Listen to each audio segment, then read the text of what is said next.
Oke, yuk kita langsung aja nih kupas tuntas satu topik yang sering jadi tantangan. Khusus buat Anda, kita dalami bareng sumber dari buku Transformed, karya Marty Kagan dan timnya. Fokus kita di bab 37.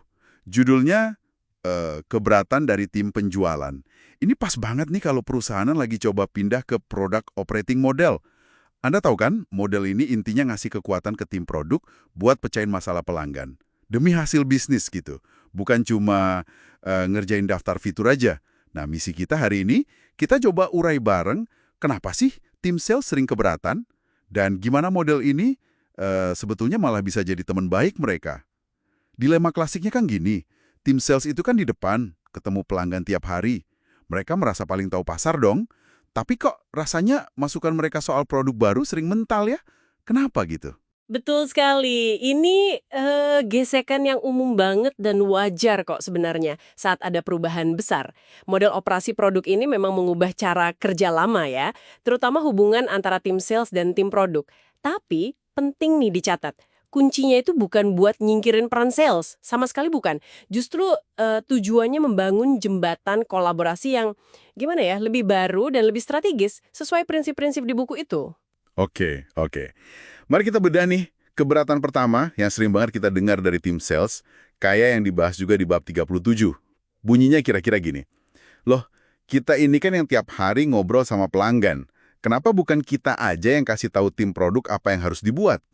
Ini kan langsung ke intinya ya, siapa sih yang sebenarnya megang kendali arah produk? Nah, iya kan? Disinilah model produk ini menawarkan cara pandang yang sedikit beda. Sumber kita ini, buku Transformed, menekankan kalau product manager itu justru sangat bergantung sama masukan dari sales. Penting banget itu. Bahkan, mereka didorong buat aktif terlibat loh dalam proses penjualan, terutama buat klien-klien yang gede, yang kunci. Tapi fokusnya itu digeser. Bukan lagi sekedar, oke catat minta fitur A, fitur B, fitur C. Tapi bareng-bareng, fokusnya menciptakan happy referenceable customers, pelanggan yang benar-benar puas dan mau jadi referensi. Nah, pelanggan kayak gini kan aset paling berharga buat sales nanti. Ya kan? Jadi ini bukan model di mana sales mendikte requirements gitu aja, tapi lebih ke kolaborasi aktif, cari solusi bareng yang benar-benar laku dan bikin pasar puas. Tujuannya sama-sama menang kok, caranya aja yang beda. Paham. Jadi kolaborasi ya, bukan dikte. Tapi ada lagi nih, keberatan lain yang juga klasik banget bikin pusing kepala. Ini juga dari bab 37. Kita kalah deal besar gara-gara nggak punya fitur X kayak kompetitor. Kenapa sih itu nggak jadi prioritas utama? Aduh, ini rasanya gemes banget ya. Kayak kehilangan kesempatan emas gitu aja. Iya, ini jebakan yang sering banget terjadi. Hati-hati di sini. Sumber kita ini ngingetin. Pelanggan itu kan pintar ya. Kadang mereka kasih alasan yang paling gampang didengar. Misalnya yaitu tadi, fitur X-nya nggak ada waktu mereka milih kompetitor. Padahal mungkin alasan sebenarnya lebih kompleks dari itu. Kalau kita reaktif, langsung ngejar semua fitur kompetitor, wah bisa-bisa kita malah jadi kayak pabrik fitur aja, feature factory istilahnya. Sibuk banget bikin ini itu, tapi nggak menghasilkan dampak bisnis yang nyata. Nah, disinilah gunanya product discovery. Itu loh proses cepet buat ngetes dan validasi ide sebelum kita buang-buang waktu dan tenaga buat ngebangunnya.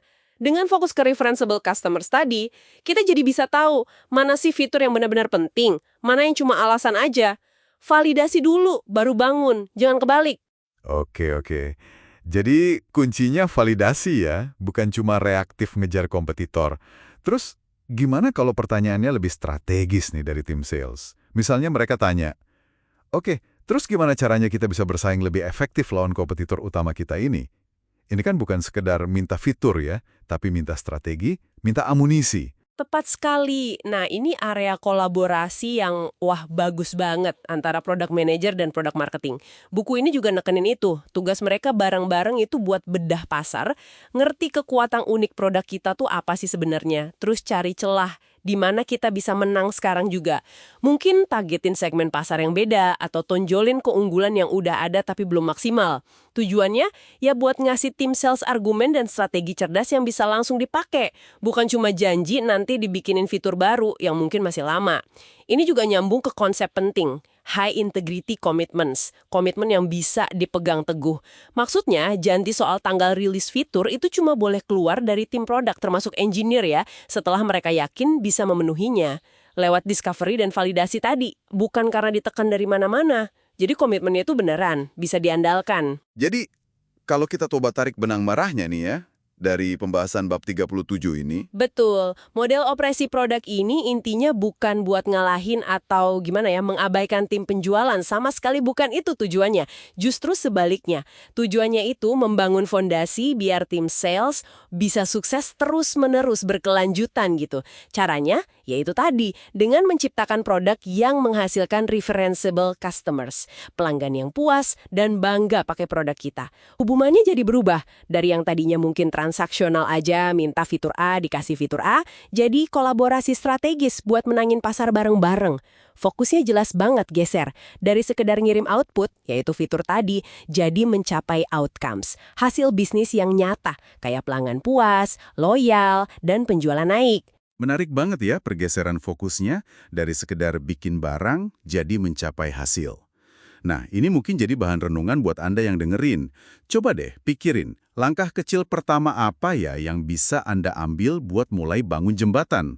Jembatan pemahaman dan kolaborasi yang lebih kuat antara tim produk dan tim penjualan di tempat Anda kerja. Mungkin menjadikan target referenceable customer sebagai tujuan bersama bisa jadi titik awal yang bagus, yang bisa menyatukan kedua pihak. Kayak yang dianjurkan model ini. Siapa tahu, langkah kecil itu dampaknya bisa besar banget loh nantinya.